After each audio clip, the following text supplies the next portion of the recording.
So it's a great setting for studio. Yeah. Yeah. Yeah.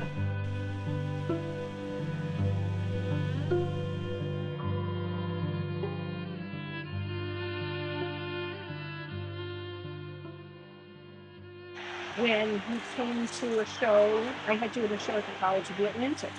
And I had 3 exhibitions that year, and then I think Mark was in all of them, and he's been in my exhibitions ever since. But can you imagine the difficulty I have coming to this studio and selecting 3 pieces, which is what I've done for years for different exhibitions. But this is, again, a treasure hunt of great work that is outside, inside. And Mark has this ability to take a piece of stone, leave parts of it as it was, and then enter it, polishing facets to reveal something extraordinary about the material. And this is his classic base, with that, where he starts with splitting granite, and then he comes up to a more refined element, holding the piece of sculpture. And I love your base.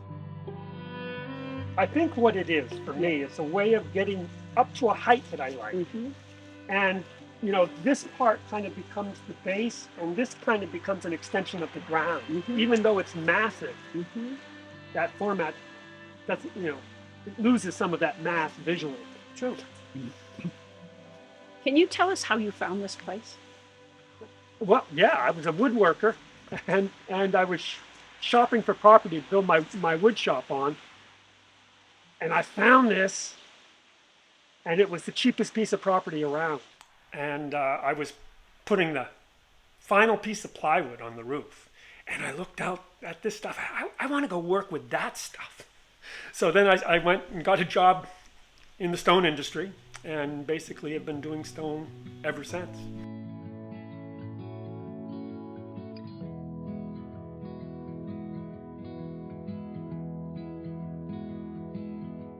And then you have to figure out how high you want it, how big you need a base. That one there, I laid it out, and it needs a 5-ton stone. So I'm a little leery because I've never had 5-ton on my gantry hoist. I made it up myself. It's not tested, but that's going to be a process. So I was able to get to the quarry a few weeks ago, and I got some stone, base stone, that I made all these bases out of. Some of these are so large I may split them again, but it depends upon how much I want to take off, how big it is, whether how big does the thing need to sit on? How big of a stage? And that varies depending upon the piece. And then it's just a matter of deciding how far down it goes till it looks right. And I have spent years of my life on a polisher, just polishing away. So so you have to go through all of those. Getting finer and finer. Right, and and it's the same with the other diamond products. I mean, there was one year that I spent $25,000 on diamond products, and I don't wear any of it. No bling for me. Right, so there's different courses, and then I got different sizes there too. Different, and even different backer pads. Like this one's aluminum, really rigid, and then I have rubber ones, and even multiple flexibility on the rubber ones, so that you can really flex things in. Well, wood you can cut. Stone, you basically need to pulverize it. Even a diamond blade, it doesn't have much for teeth. You're just grinding out with those diamonds, so it's completely abrasive. Whereas wood you can plane, you can do all kinds of stuff with. It's cleaner, it's quieter, but it also wood rots. But this one I believe is rhyolite.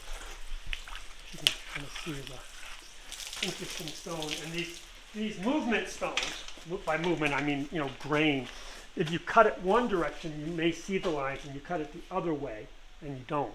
Whereas with wood, you're always cutting with the grain. So you're not held by that. And the other thing about these bigger stones is there's always an upside and a downside.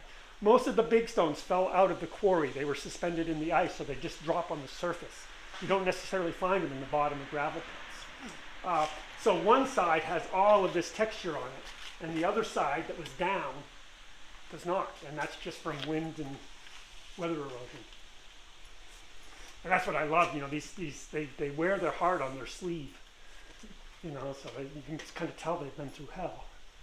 Typically what I do, and I break my own rules all the time, I'll have a concept and I'll go to the rock pile and I'll try to grab, and I've learned over the time to grab more than just the one. So I'll grab like 4, 5, 6 stones that I think might work for this thing, and then I'll bring them back and I'll slowly lift every stone and put it on the bench. And my original idea has to be abandoned, because no matter what, you never find the exact right stone, and then the stone starts bouncing things off me. So sometimes I do something that's completely unexpected, and sometimes I just change it a little bit, but the stone always is my entry point to form. So I draw, then I try to find a stone that it fits. And the real designing is when I draw on the stone itself, because then you can see the mass, you can kind of feel, where the balances are. But typically, once I lay it out, I know where I'm going, and I just remove material as quickly as possible. I try to work fast, because a lot of times you get inside a piece and you spend too much time there, you start getting clever. And I don't like clever, I like concise.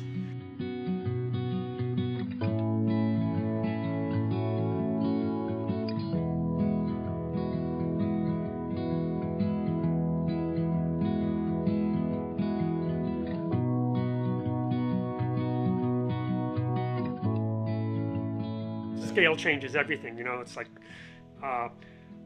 the amount of texturing you need to do on a large piece is different because of the mass and the scale.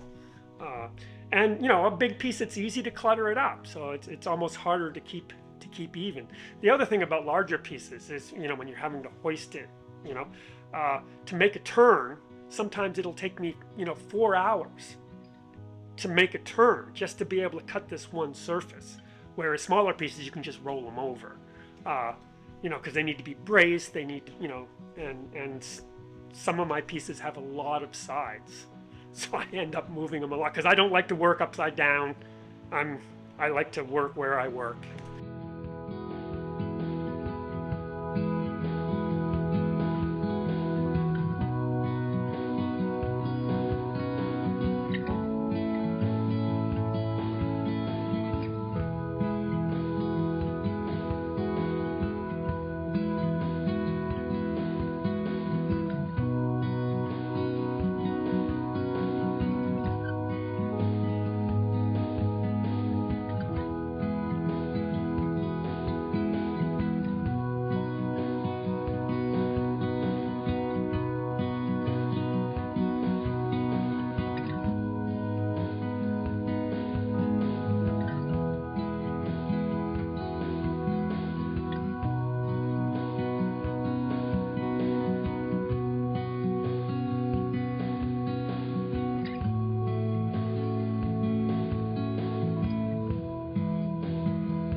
And there's certain things that I do that are by nature improvisational, but they're more texture than they are form. Part of it is just seeing it in light, and shadow, which you don't get in a drawing.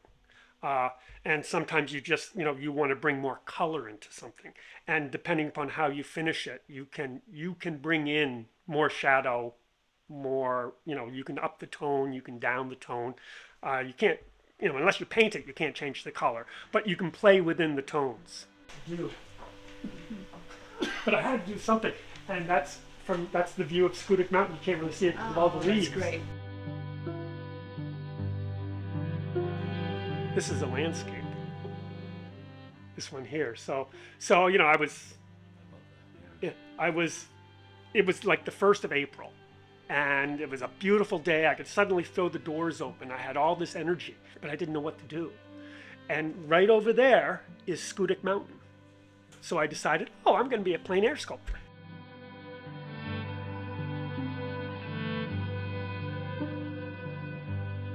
What is the impetus to do something? And there's always a bit of mystery in that. And that mystery is ripe, for meaning. Abstract minimalism does ask a lot of the viewer. But, one of the inspirations of mine is looking at microscopy. Crystals under microscopy have an abstract look about them. And if you start looking at some of my work in that context, you can kind of see that it's not purely abstract. It is trying to represent something. And what are the metaphors that keep you involved after that? That's up to the viewer, because I can have a metaphor that I worked on doing something, and then when someone else looks at it, they'll say something else entirely different, and my interpretation is no more valid.